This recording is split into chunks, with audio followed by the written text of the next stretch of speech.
Good morning, all of you. Welcome to the fifth lecture of atomic structure. Myself, Suman Singh. So, in the last lecture, we have discussed about I've given you some idea about the black body radiation, right? So, this was how wave nature or classical physics has actually failed to explain the black body radiation, photoelectric effects, and variation of heat capacity of the solid as a function of temperature and line spectrum of hydrogen. These are some of the things which the classical physics, or we can say that the wave nature has not been able to explain. So one by one we will see that black body radiation. What is black body radiation? So in the last class also I have told you about something, some given you some idea about the black body radiation, right? So what is black body radiation? We can say like this: an object. First of all, we will see that why we certain object look black. So, or we can say that certain object look red. So because whatever the light which is falling on that object or which is falling on that body, it is absorbing all the light except red, which is reflecting back to our house, and we can see that the following object is red. Whereas if you talk about the black, you can see there in this wave grow, you can see that in none of the place there is not having any black color, right? You can see that violet, indigo, blue, green, yellow, orange and red, but black is not there. But also we can see that you have seen that you can easily see black, right? So why it is happening like this? Because whatever, if a certain object is looking black, means whatever the light is falling on that object or whatever the radiation falling on that object, it is absorbing all the radiations. Okay, that is why it look black in color. And one more thing, when we talk about the black body radiation, an object, black body radiation is what? It is an object which emit electromagnetic radiations over a wide range of wavelength when heated. Okay, or we can say like this: an ideal body which emit or absorb all frequency is called black body, and the radiation emitted by such body is called black body radiations. Okay, so one more thing, when we talk about the black body, you can see the definition also it is given. An ideal body is expected to absorb completely the radiant energy falling on it is called black body, and a black body is not only a perfect absorber and also a perfect emitter of the radiant energy. Means what? This will not continuously absorb energy, because if it will continuously absorb energy, its energy will become infinite, right? So it is what it is like this: it is absorbing all the energies as at the same time it is just emitting all the energy. Means the side by side process is going on just like this. They suppose this is a black body, and this black body is just what it is doing, it is absorbing as well as emitting the radiation in the same time. Because if it is, I know we know that whatever the wavelength is falling on that, or whatever the radiation or whatever the light falling on that object, it is absorbing everything, right? As well as it is reflecting everything. Okay, it is not storing anything. If it will store, then its energy will go to infinity, right? So that is why we can say that an ideal body which is capable of what we can say, a black body is an object capable of emitting and absorbing all wavelength of radiation uniformly. Black body is an object capable of emitting and absorbing all wavelength of radiation uniformly. And now, what we can say, the black body radiation has every wavelength. We can say like this: a black body radiation has every wavelength in it, but the intensity of different wavelengths are different. So this was all about black body radiation. We will see one example of this just by the graph. It is given here. You can see this great graph. So in this graph, you can see that there is three areas: your ultraviolet region, infrared region, or visible region. Okay. So whatever the light, what we will see the peak of the wave, just like this. This is called what? Peak, right? So we will see the peak.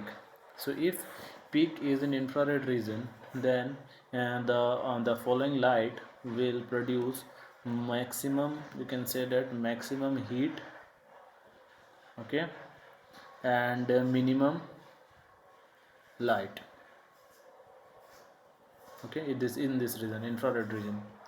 So you can see here at 3000 Kelvin, you can see here is 3000 Kelvin, the peak is where, here, right? So it will, this type of object in this type of light will produce maximum heat and minimum light.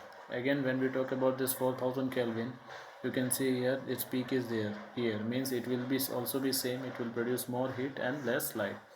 Now when we talk about this 5000, you can see that its peak is just touching the visible area, means it will produce more light as compared to this and this, and less heat as compared to this and this, right?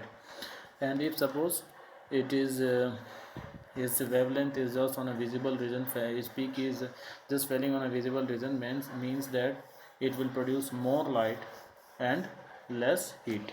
Okay,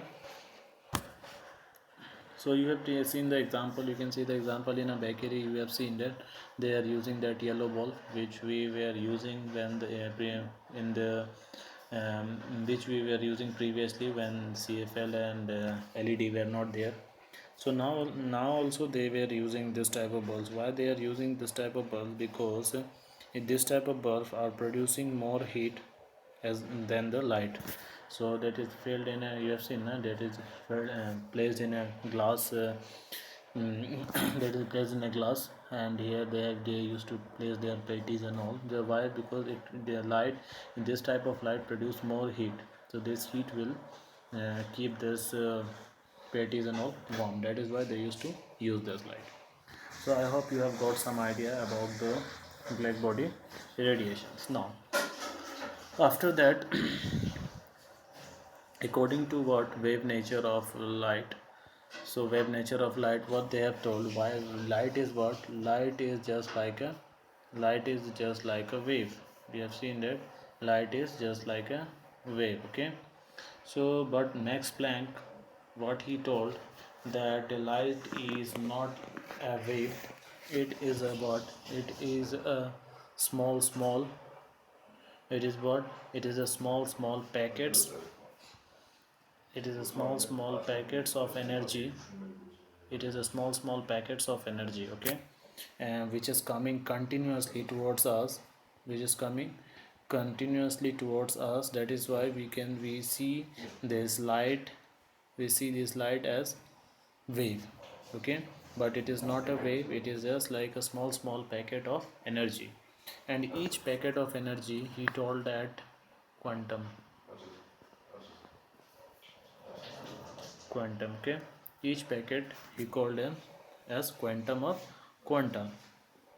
Now if we want and what he told, that the energy of each quantum is directly proportional to frequency of radiations, or we can just say that the frequency of light. So now if we are asked to define the quantum, what is quantum? Quantum is what, it is the smallest quantity of energy that can be emitted or absorbed in the form of electromagnetic radiations. Okay, now so we will see that what he has told, that energy of each quantum is directly proportional to what, frequency. Energy of each quantum is directly proportional to frequency. So in place of directly proportional sign, he has used this constant h, which is called Planck constant, and whose value is this. You can see that this is the value of h, which is 6.6256 into 10 to the power minus 34 joule per second, or 6.6256 into 10 to the power minus 27 erg. Okay, so now in the last class I have also told you about frequency is just what, c by lambda, right? So what we can write in place of, you can replace this equation like this, right? H is equal to mm,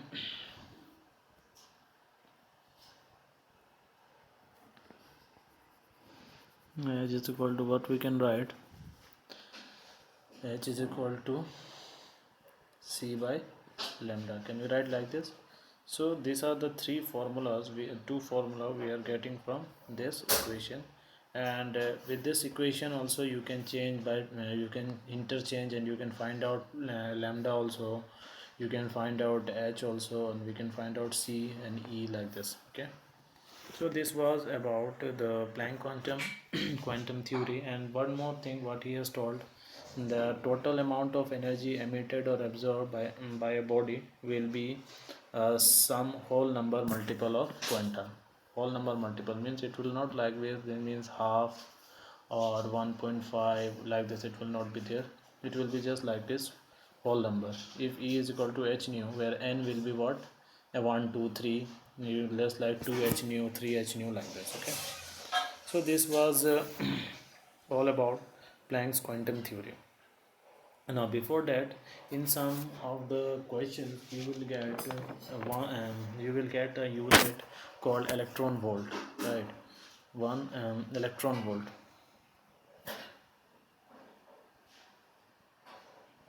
electron volt. Okay, or it is also called this. So what is the value, what is this electron volt? This is what energy gained by an electron when it is accelerated from the rest through a potential difference of 1 volt. Okay, so what we can write, 1 electron volt is what, 1.6 into 10 to the power minus 19 coulomb into 1 volt. Okay, which will be equal to, we can write one like this, 1 ev is equal to 1.6 into 10 to the power minus 19 coulomb into 1 volt. So what we can write, 1.6 into 10 to the power minus 19 joule. Now suppose if someone asked you about what is the value of 4 electron volt, so how you will write, 4 electron volt is what, 4 into 1.6 into 10 to the power minus 19 joule, right? You can write like this. So this was science, some of the question you will get like this unit, so you have to convert like this. I hope you have understood this. Now next, photoelectric effect. So what is photoelectric effect? You can tell, you can give a simple definition like this. When a certain metals such as potassium, rubidium, cesium, etc., were exposed to a beam of light, electrons were ejected. Okay, electrons were ejected. This phenomena is called photoelectric effect, and the ejected electrons is called photoelectrons. I will give you an example like this. Suppose this is a metal plate here made up of potassium or cesium, rubidium, sodium, anything, and when the light is falling on this metal surface, okay, when we are exposed to light, beam of light, when the light is falling on this metal surface, electrons were ejecting, electrons are coming out from this surface. So this phenomena, entire phenomena is called what, photoelectric effect. Okay, and the ejected electron, the electron which is coming out through this process, these electrons are called photoelectrons. I hope all of you have understood. Once again I will repeat. Suppose this is a metal, and this metal is made up of any metal I have telling you, then it will be any metal, sodium, rubidium, cesium, francium, anything. When it is exposed to light, okay, electrons will come out from this. Okay, electrons will come out from this surface. So this entire process is called photoelectric effect, and the electrons which is ejecting through this process is called photoelectrons. I hope you have understood this. So you can see that one diagram is there. So in this diagram you can see that metal surface is there, metal surface is there. You can see this is the metal surface, and this is a detector which is positively charged. You can see here positively charged and detector, and this is entire, this is a glass container. Okay, and now when the light is falling on this container, you can see that when the light is falling on this metal surface, you can see electron is ejecting from here, right? And this electron is going through this positive and going to in the direction of this positive detector. So since the electron positive is going through the positive detector, there is, now you can see that the circuit is complete, right? Circuit is complete, electron is moving like this. Suppose electron is moving like this. So this is the watt emitter, which will show that there is a flow of electrons. So a flow of current. So this emitter will show certain detection in it. So this is how you can see that the effect of, this is how you can see the effect of photoelectric. You can see photoelectric effect. Now one more thing which you have to understand is that, suppose this is our metal surface, and to eject an electron from this metal surface, to eject an electron from this metal surface, suppose it is required 10 energy, okay, 10 joule or 10 units of energy. Suppose unit 10 unit of energy, okay.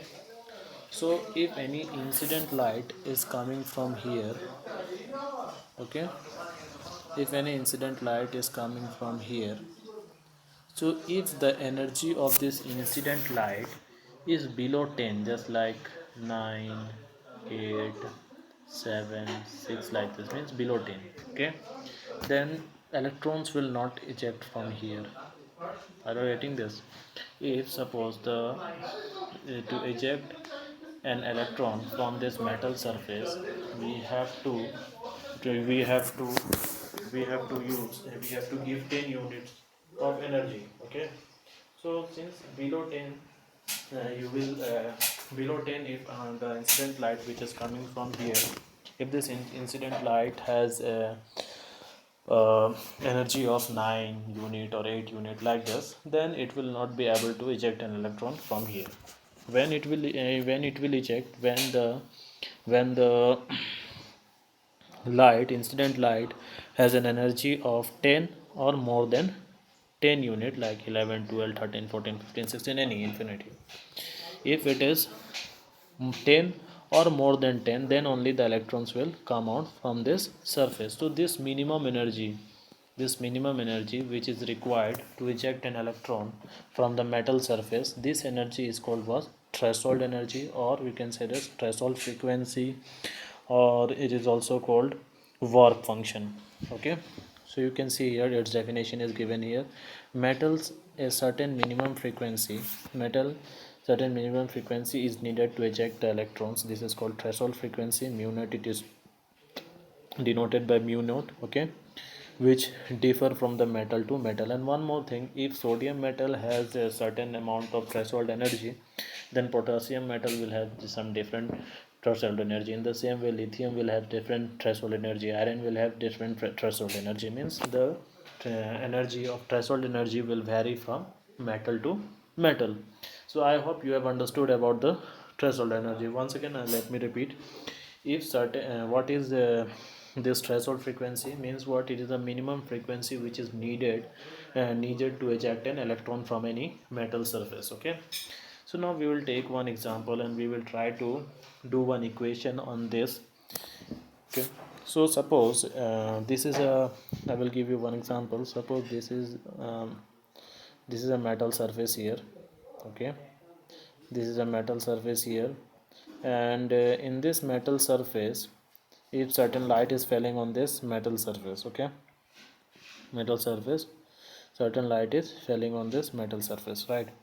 So if the minimum energy, or we can say that the threshold energy or threshold frequency, anything, threshold energy or work function, right, for this metal is, suppose we can say like this, work function is suppose E naught, okay. We can say that minimum energy required to eject an electron is, suppose E naught, okay, E naught. So what we can write, energy, if we are asked to write the energy, or we can say that the minimum, let's not get confused. Suppose this is a metal surface here, and from this metal electrons are rejecting. Suppose the threshold frequency of this metal, or we can say that the minimum energy required is W, suppose. Okay, W is the minimum energy required. So the threshold energy, or you can say that work function. So if you are asked to count the energy, what we can write, energy is equal to what, minimum energy required. What is the minimum energy? Suppose E naught energy is required to eject an electron from here. Okay, plus kinetic energy.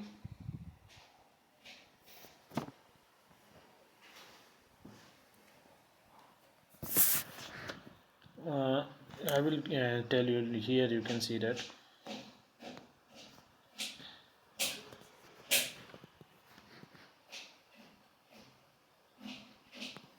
Okay, suppose we will run like this.